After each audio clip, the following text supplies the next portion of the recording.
네, 여러분 안녕하십니까? 코로나19 백신 접종이 드디어 내일 오전 시작합니다. 오늘 하루 전국의 보건소와 요양병원으로 옮겨졌는데요. 역사적인 첫 접종을 시작하는 보건소 한 곳을 연결해서 준비 상황 알아보겠습니다. 자, 김하연 기자, 접종 준비 상황부터 살펴볼까요? 네, 서울 도봉구 보건소 앞입니다. 내일 오전 9시부터 이곳에서 본격적으로 아스트라제네카 백신 접종이 시작됩니다.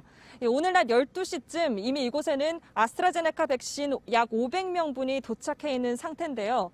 이 백신은 도봉구의 요양병원과 정신재활시설 30곳에 직원들과 입소자들에게 접종될 예정입니다. 네, 내일 백신 접종을 하려면 제 옆에 있는 선별진료소가 아니라 이 맞은편에 있는 길을 따라 출구로 들어가서 4층의 건강검진실로 가야 합니다. 보건소 직원들은 내부에서 동선을 따라 모의 접종을 하는 예행 연습도 실시했습니다. 백신 접종은 내일 오전 9시 요양병원과 요양시설 직원들과 입소자 중 65살 미만을 대상으로 전국에서 동시에 시작됩니다. 각 보건소에서는 내일 하루에만 요양시설의 입소자와 직원 5,266명에게 백신을 접종합니다. 또 292곳의 요양병원에서도 자체 계획에 따라 닷새 동안 접종이 이루어집니다. 대상자들의 90% 이상이 접종에 동의한 상태라 순조롭게 접종이 진행될 것으로 보입니다. 정부는 공식적인 1호 접종자를 지정하지 않았습니다. 오전 9시 동시 접종을 하기 때문에 특정 한 명을 1호 접종자로 의미 부여하지 않겠다는 겁니다. 대신 이곳 도봉구 보건소에서 첫 접종의 의미를 담아 접종 과정을 일부 공개하기로 했습니다. 정부는 국민들이 백신을 불신하고 접종을 기피하면 집단 면역은 허상에 불과할 것이라고 강조했습니다.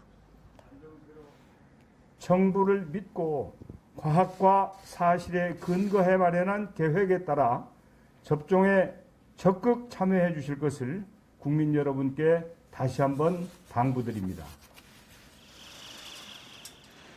정부는 다음 달까지 아스트라제네카 백신 2차 접종을 끝낼 예정입니다. MBC 뉴스 김하영입니다. 네, 백신은 이렇게 우리 동네까지 와 있습니다. 백신이 더 필요한 이웃이 먼저 맞으면 우리 차례도 곧 올 겁니다. 백신 접종을 두고 아직도 궁금하고 의심스러운 게 있을 텐데요. 전동혁 기자가 접종 전과 후로 나누어서 설명해 드립니다. 접종 전 1차적으로 확인해야 하는 것은 현재 임신 여부와 최근 2주 이내에 독감 백신 등 다른 백신을 맞았는지입니다. 두 경우 모두 코로나19 백신 접종이 권장되지 않아 해당 의료기관이나 보건소에 연락해 예방접종을 미뤄야 합니다. 또한 접종 당일 37.5도 이상 고열이나 기침 등 코로나19 감염 의심 증상이 나타나도 예방접종을 연기해야 합니다. 다만 기저질환으로 당뇨병약, 고혈압약 등을 복용 중이라면 중단할 필요는 없습니다. 동일하게 약물 복용하시면 되고 갖고 계신 질환에 대한 적극적인 관리도 하셔도 됩니다. 만약 보건소를 방문해 백신을 맞는다면 신분증과 마스크를 챙기고 체온 검사와 예진표 작성을 위해 접종 예약 시간 30분 전에는 도착해야 합니다.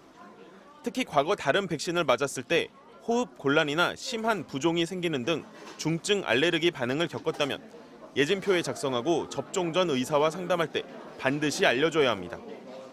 코로나19 백신을 맞은 뒤에는 접종실 옆 관찰실로 이동해 최소 15분 이상 경과를 확인해야 합니다. 이때 유심히 지켜봐야 할 증상은 두드러기, 입안의 부종, 호흡곤란, 메스꺼움과 같은 중증 알레르기 반응입니다. 접종 이후엔 가벼운 근육통이나 오한, 발열 등 일반적인 증상이 나타날 수 있지만 대부분 며칠 안에 저절로 좋아지며 만약 39도 이상 고열이나 호흡곤란, 두드러기 같은 증상이 나타나면 보건소나 병원에서 진료를 받아야 합니다. 또한 아스트라제네카와 화이자 백신 모두 첫 접종 2주 뒤 두 번째 접종을 받기 때문에 접종 후 건강관리와 방역수칙 준수도 여전히 필요합니다. 면역 반응을 내가 얻었다고 생각하려면 적어도 완전 접종이 이루어지고 나서 2주 정도의 시간은 지나야 할 겁니다. 백신은 안전성이 검증됐기 때문에 안심하고 맞아도 됩니다. 그러나 극히 예외적으로 접종 후 피해가 발생하는 경우에 대비해 정부는 예방접종 피해 국가보상 제도를 확대해 진료비와 간병비, 보상금 등을 전액 지급할 계획입니다. MBC 뉴스 전동혁입니다. 네, 내일 우리의 두 번째 백신 화이자 백신도 한국에 도착합니다. 영하 70도의 초저온 상태로 옮기고 보관해야 하는데요. 모레 오전 9시 코로나19 환자를 돌보는 의료진을 상대로 접종을 시작합니다. 이어서 박윤수 기자의 보도입니다. 우리 정부가 국제 백신 구매 기구 코백스와 계약한 화이자 백신 58,500명분이 내일 정오 무렵 국내에 들어옵니다. 예방 효과가 95% 수준으로 확인된 화이자 백신이 네덜란드 암스테르담을 출발해 인천공항에 도착하는 겁니다. 화이자 백신은 공항에서 간단한 통관 작업을 거친 뒤 곧바로 국립중앙의료원 등 전국 5곳의 예방접종센터로 옮겨지게 됩니다. 영하 70도의 초저온 보관을 유지하기 위해 특수수송 용기에 담겨 운송되고 군과 경찰이 투입돼 만일의 사태에 대비합니다. 국내 도착 다음 날인 모레 오전 9시 국립중앙의료원 예방접종센터에서 곧바로 화이자 백신의 첫 접종이 시작됩니다. 국립중앙의료원 직원 199명과 수도권 코로나19 환자 치료병원 종사자 101명 등 모두 300명이 대상입니다. 감염에 노출될 우려가 높고 또 의료와 방역체계 유지에 긴급한 필요성이 있는 또한 공급 물량이 소량인 점을 감안해서 감염병 전담병원에 의료진에게 배정하였습니다.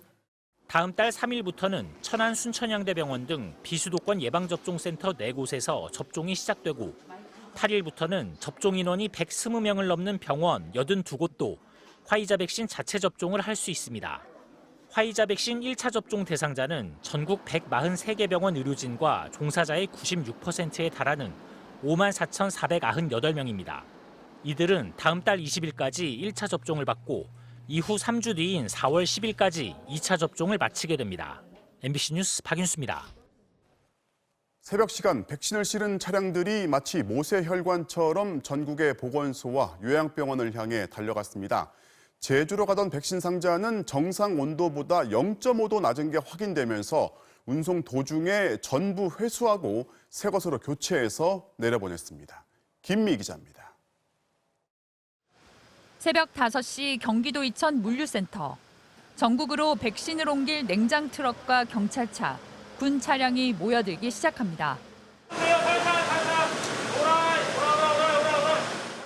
물류창고에서 밤새 각 지역별로 나뉘어진 백신이 냉장 상자에 담겨 트럭에 옮겨집니다. 5시 50분, 마지막 확인 절차까지 마친 트럭들이 경찰과 군의 호의를 받으며 물류센터를 빠져나갑니다.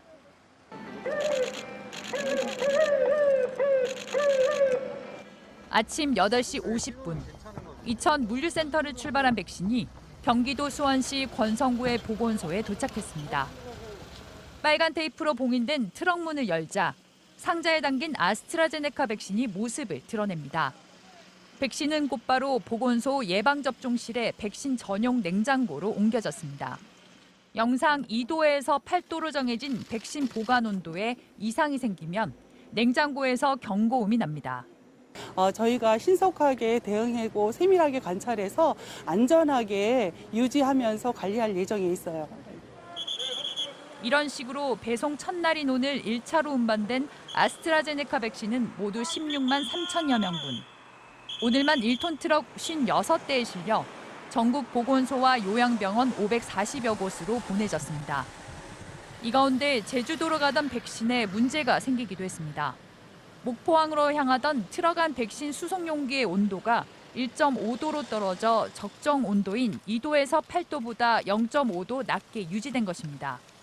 품질에 손상은 없었지만 방역당국은 1,950명분 가운데 1,200여 명분의 백신을 교체해 다시 제주로 보냈습니다. 보관 온도에서 약 0.5도씨 정도 벗어난 상황이었고 백신의 사용에는 문제가 없는 것으로 판단하고 있습니다. 오늘도 경북 안동 공장에선 16만 3천 명분의 백신이 추가로 출하돼 경기도 이천 물류센터에 입고됐습니다. 백신 배송 작업은 오는 일요일까지 계속됩니다. MBC 뉴스 김미입니다.